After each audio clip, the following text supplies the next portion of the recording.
৪৫ বছর পর সাবেক রাষ্ট্রপতি জিয়াউর রহমান হত্যার মূল ঘাতক অবসরপ্রাপ্ত মেজর মোজাফফর হোসেনকে গ্রেপ্তার করেছে ঢাকা মহানগর গোয়েন্দা পুলিশ ডিবি। মধ্যরাতে রাজধানীর বনানী ডিওজেস থেকে তাকে গ্রেপ্তার করা হয়। শহীদ রাষ্ট্রপতি জিয়াউর রহমানের হত্যাকাণ্ড শুধু সেনা অভ্যুত্থান নয়, নির্মম ওই হত্যার নেপথ্যে কারা, সেই প্রশ্নের উত্তর আজও অজানা। ৪৫ বছর পর গ্রেপ্তার হওয়া আসামিকে জিজ্ঞাসাবাদের মাধ্যমে নেপথ্যের কুশীলবদের পরিচয় জানার সুযোগ সৃষ্টি হয়েছে। প্রধানমন্ত্রী তারেক রহমান সঠিক পথেই আগাচ্ছে বলে মনে হচ্ছে। ইতিমধ্যে আমাদের কাছে এটি পরিষ্কার হয়ে গেছে, আমাদের পার্শ্ববর্তী দেশ কাটাতার বেষ্টিত ওই দেশটি, দাদাগিরি ফলানো ওই দেশটি প্রধানমন্ত্রী তারেক রহমানের উপরে কঠিনভাবে নাকশ হয়েছে। ওই ভারতের এক নেত্রী প্রিয়াঙ্কা গান্ধী বলেছে ৭১ সালে পাকিস্তানের শক্তিকে দুর্বল করার জন্য ভারত যুদ্ধে সমর্থন দিয়ে বাংলাদেশ সৃষ্টি করেছে। ভারত আমাদের সহযোগিতা করার জন্য পাশে ছিল না, বাংলাদেশকে শোষণ করতে চেয়েছিল। বাংলাদেশের জন্মের ইতিহাস, পাকিস্তানের পরাজয়, ইন্দিরা গান্ধীর ভূমিকা আর সেই ইতিহাসকে সামনে রেখে লোকসভায় দাঁড়িয়ে প্রধানমন্ত্রী নরেন্দ্র মোদীর দিকে কার্যত তীর ছুড়লেন প্রিয়াঙ্কা গান্ধী। ইন্দিরা গান্ধীর নাতনি এমন এক মন্তব্য করলেন যা শুধু ভারতের রাজনীতিতেই নয়, বাংলাদেশেও নতুন করে আলোচনার জন্ম দিয়েছে। তাহলে কি বাবার পরে তারেক রহমানকে এই দুনিয়া থেকে শেষ করতে দেশে এসেছিলেন খুনি মোজাফফর? দর্শক, দেশের এক প্রবীণ এবং শীর্ষস্থানীয় রাজনীতিবিদের মুখ থেকে আসা এই একটিমাত্র সতর্ক বার্তার ঠিক পরপরই রাজধানীর বুকে ধরা পড়ল ৪৫ বছর ধরে পলাতক থাকা এক মাস্টার মাইন্ড। উনি হয়তো মনে করেছিলেন এমন একটা জায়গায় খবর দেবো যেন তালাশ করে না পায়। হত্যাকাণ্ডের সাথে মেজর জেনারেল মঞ্জুরের স্ত্রীও কিন্তু জড়িত ছিল, তিনি জানতেন সবকিছু। এর সাথে একদিন আগে গিয়ে মতির সাথে একা বসে অফসেস মেসে পরিকল্পনাটা পূর্ণাঙ্গ রূপ দেয়। এরশাদ মনে করেছিল মঞ্জুর যদি বেঁচে থাকে তাহলে এরশাদ এবং হাসিনার বিষয়টা চলে আসবে। জন ডো ছদ্মনামে একাধিক পাসপোর্টে ভারত সহ অন্তত ৩ দেশে ৪৬ বছর আত্মগোপনে ছিল শহীদ রাষ্ট্রপতি জিয়াউর রহমান হত্যা মামলার দণ্ডপ্রাপ্ত আসামি মেজর মোজাফফর হোসেন।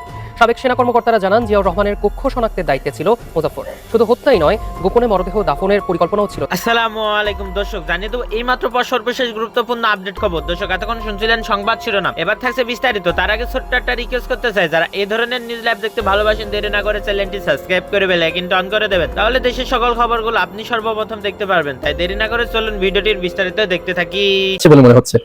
ইতিমধ্যে আমাদের কাছে এটি পরিষ্কার হয়ে গেছে, আমাদের পার্শ্ববর্তী দেশ কাটাতার বেষ্টিত ওই দেশটি, দাদাগিরি ফলানো ওই দেশটি প্রধানমন্ত্রী তারেক রহমানের উপরে কঠিনভাবে নাকশ হয়েছে।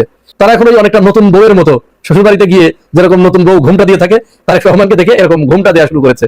শুরুটা হয়েছিল চীন সফর দিয়ে। তারা আশা করেছিল বিএনপি ক্ষমতায় আসার পরে প্রধানমন্ত্রী তারেক রহমান ভারত সফর দিয়ে শুরু করবে, সেখানে যে একটু নমনম করবে, দাদা দাদা করবে, হ্যাঁ বলবে দাদা আপনারা ছাড়া তো আমাদের আর কেউ নাই, এইটা চিন্তা করেছিল।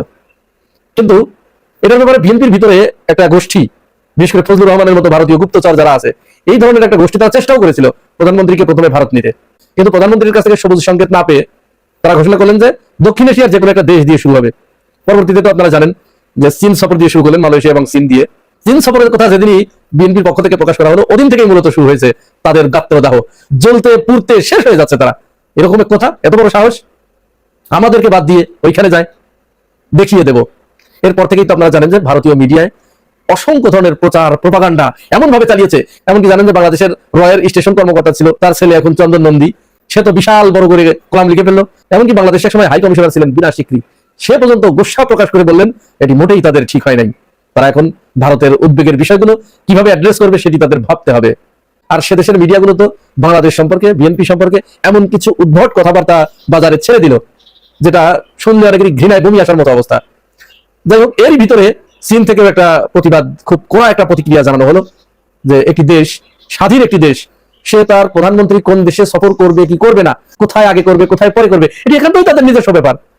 তাহলে এখানে উদ্বেগ প্রকাশ করে বা ইনিয়ে বিনিয়ে যে ধরনের মায়া কান্না করা হচ্ছে, এতে আমাদের কাছে মনে হচ্ছে যে একটি দেশ আর একটি দেশের উপরে অযাচিত হস্তক্ষেপ করার এবং দাদাগিরি ফলানোর একটা পায়তারা তারা সেখানে শুরু করেছে।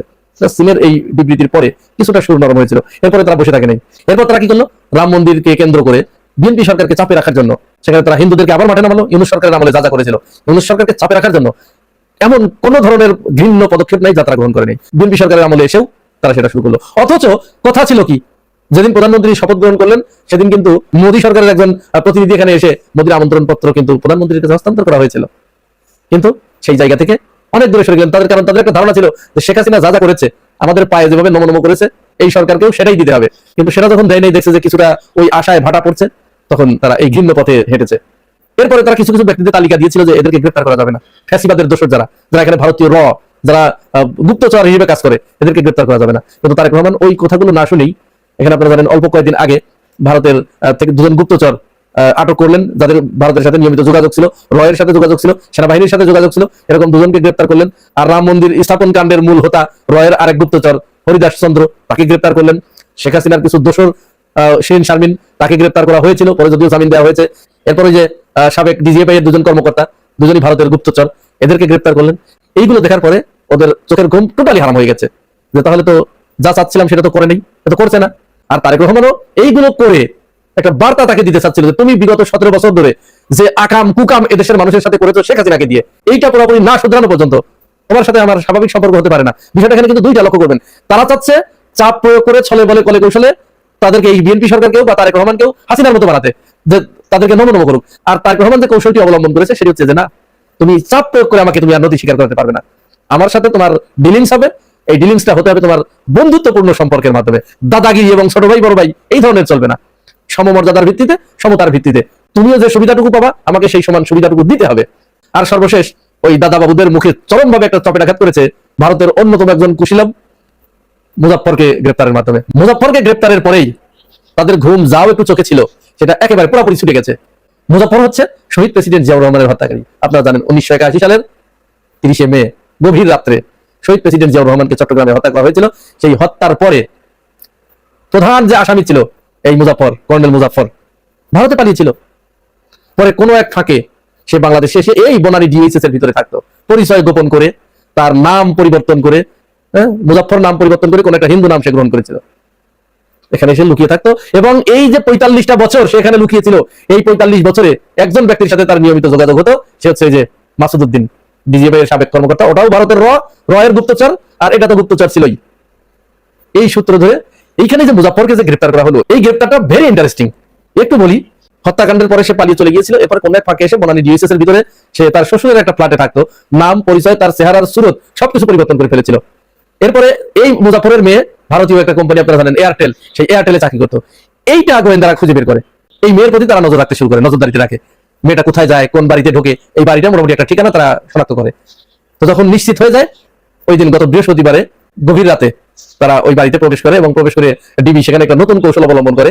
আমরা আপনার মেয়ের কলিগ ওই অফিস থেকে এসেছি, আপনার মেয়ের সাথে কিছু কথা বলতে চাই। তো মুরব্বী এসে দরজা খুলে দিলেন। খুলে দেওয়ার পরে বলছে, এত রাত্রে আমার মেয়ের কলিগ আপনারা অফিসিয়াল কাজে আসছেন, তো কি কাজ এমন আমাকে বলেন। তো ডিবি তখন বলছে যে মুরব্বী, আমরা তো আপনাকে চিনি না, আপনি কে? আমরা আপনার মেয়ের সাথে কথা বলতে এসেছি, তাকে একটু ডাকুন, আমরা তার সাথে কথা বলে চলে যাই। অপরাধ করলে অপরাধ কোনোদিন সে লুকাতে পারে না, যতই সে গোপন রাখুক। মুখ ফুসকে বের করে ফেলেছে, আমি মুজাফফর, আমি ওর বাবা, আমাকে বলেন প্লিজ। আর এই যে কথাটুকু, এই যে কয়েক সেকেন্ডের যে কথোপকথন, এর ভিতরে এই মুজাফফরের এই নাকের উপরে, যে ঠোঁটের উপরে একটা তিল ছিল, ওই সময় যখন এই হত্যাকাণ্ডটা ঘটে তখনই মোটামুটি এই ওর একটা চিত্র এঁকে ফেলেছিল। তো এইটা নিয়ে তারা গভীরভাবে পর্যবেক্ষণ করতো এবং এইটা নজরে রাখতো যে তাহলে একে খুঁজতে হলে এইটা লাগবে, এই বিশেষ চিহ্নটা লাগবে। তো গোয়েন্দারা ওই সময়টুকুর ভিতরে একেবারে নিশ্চিত করে ফেলে যে হ্যাঁ, তার ওইখানে সেই কালো তিলটা আছে।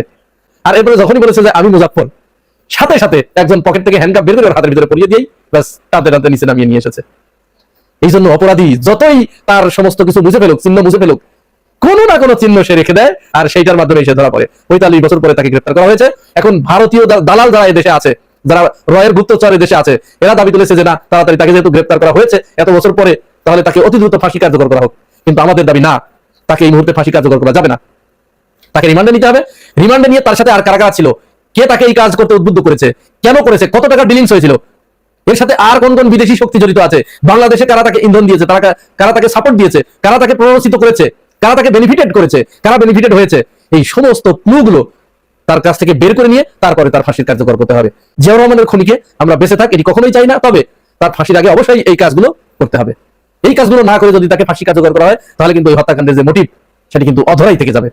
যাই হোক, এই সমস্ত কারণগুলোতে এই দাদাবাবুরা তারেক রহমানের উপরে এমন ভাবে চটেছে, এমন ভাবে তার উপরে খেপেছে, এখন তারা সর্বশেষ যে পদক্ষেপটি নিয়েছে, শেখ হাসিনাকে বাংলাদেশে ডিসেম্বরে ঢুকিয়ে দেবে, এই বয়ান মাঠে ছেড়ে দিয়েছে। ছেড়ে দিয়ে এই তারেক রহমানকে চাপে রাখার একটা কৌশল তারা অবলম্বন করেছে। আর তারেক রহমান তো বুঝতে পেরেছে, বুঝেই তারেক রহমান একেবারে পরিষ্কার করে ঘোষণা করেছে যে আপাতত দিল্লি সফরে যাওয়া তারেক রহমানের হচ্ছে না। তার মানে বার্তা কিন্তু একটি দিয়ে দিয়েছে যে শয়তানি খেলা খেলছো, এই শয়তানি বন্ধ না করলে আপাতত তোমার সাথে আমার সম্পর্ক হচ্ছে না। এই যে প্রধানমন্ত্রী তারেক রহমান ঘোষণা দিলেন যে আপাতত দিল্লিতে তার সফর হচ্ছে না, এটার মাধ্যমে কিন্তু ভারতকে যে বার্তা দেবার সেটি দেওয়া হয়ে গেছে যে আপনি যদি দাদাগিরি ফেলাতে থাকেন আর বাংলাদেশের ভিতরে যখন যদি শয়তানি করতে থাকেন, তাহলে আপনার সাথে আমার স্বাভাবিক সম্পর্ক হবে না। আপনি আপনার সমস্ত এই যে চরিত্রের উপরে যে কলঙ্ক লাগিয়েছেন, যে দাগ লেগে আছে, এদেশের জনগণের সাথে যে নষ্টামি করেছেন আওয়ামী লীগকে দিয়ে, ওই সমস্ত নষ্টামিগুলো নাকে খত দিয়ে আপনি আসেন আমার কাছে, ক্ষমা চান দেশের জনগণের কাছে, তারপরে আপনার আমার সম্পর্ক স্বাভাবিক পথে এগিয়ে যেতে পারে। বাংলাদেশের জন্মের ইতিহাস, পাকিস্তানের পরাজয়, ইন্দিরা গান্ধীর ভূমিকা আর সেই ইতিহাসকে সামনে রেখেই লোকসভায় দাঁড়িয়ে প্রধানমন্ত্রী নরেন্দ্র মোদীর দিকে কার্যত তীর ছুড়লেন প্রিয়াঙ্কা গান্ধী। ইন্দিরা গান্ধীর নাতনি এমন এক মন্তব্য করলেন যা শুধু ভারতের রাজনীতিতেই নয়, বাংলাদেশেও নতুন করে আলোচনার জন্ম দিয়েছে। কিন্তু দর্শক, প্রশ্ন হচ্ছে হঠাৎ কেন বাংলাদেশের মুক্তিযুদ্ধের ইতিহাস টেনে আনলেন প্রিয়াঙ্কা? এটি কি শুধু মোদী সরকারের বিরুদ্ধে রাজনৈতিক আক্রমণ, নাকি এর আড়ালে রয়েছে আরো বড় কোনো বার্তা?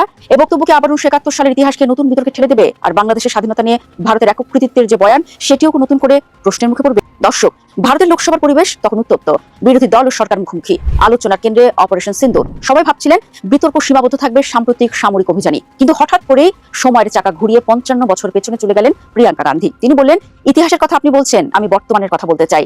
এরপর একে একে উচ্চারণ করলেন এমন কয়েকটি শব্দ যা দক্ষিণ এশিয়ার ইতিহাসের সঙ্গে ওতপ্রোতভাবে জড়িয়ে আছে: বাংলাদেশ, ইন্দিরা গান্ধী, সাবেক মার্কিন প্রেসিডেন্ট নিক্সন ও পাকিস্তানের আত্মসমর্পণ।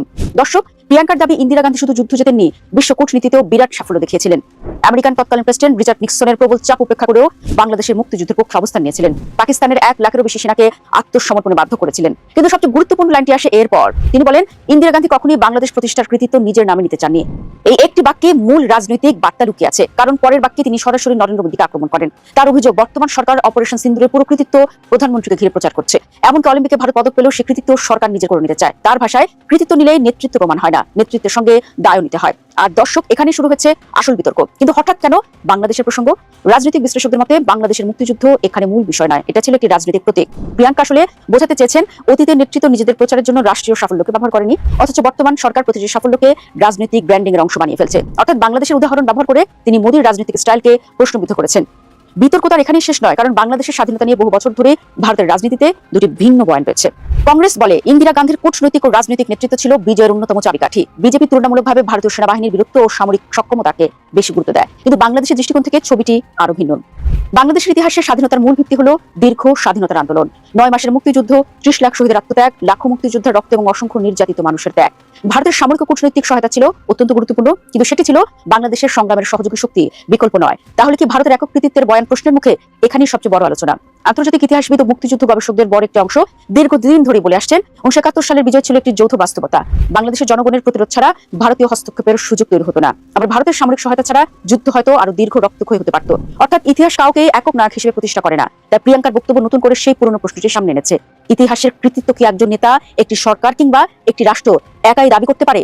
এই বক্তব্য নিয়ে বাংলাদেশ, পাকিস্তান এবং ভারতেও নতুন করে বিতর্ক শুরু হয়েছে, যার প্রভাব সরাসরি পড়বে ভূ রাজনৈতিক বাস্তবতার উপর। বিশ্লেষকদের মতে, এই বক্তব্যে তাৎক্ষণিকভাবে ভারত বাংলাদেশ সম্পর্কে কোনো কূটনৈতিক সংকট তৈরি হওয়ার সম্ভাবনা কম, কারণ এটি ভারতের অভ্যন্তরীণ রাজনৈতিক বিতর্কের অংশ। তবে দক্ষিণ এশিয়ার ইতিহাস নিয়ে যে প্রতিযোগিতামূলক বয়ান চলছে, সেখানে প্রিয় দেশবাসী, আপনারা যে যেখান থেকে শুরু থেকে শেষ পর্যন্ত ভিডিওটা দেখছেন, আপনাদেরকে অসংখ্য ধন্যবাদ। যদি ভিডিওটি ভালো লেগে থাকে, একটা লাইক এবং শেয়ার করে আমাদের পাশে থাকবেন। তাহলে সুস্থ থাকবেন এবং ভালো থাকবেন। দেখা হবে পরবর্তী ভিডিও। আসসালামু আলাইকুম।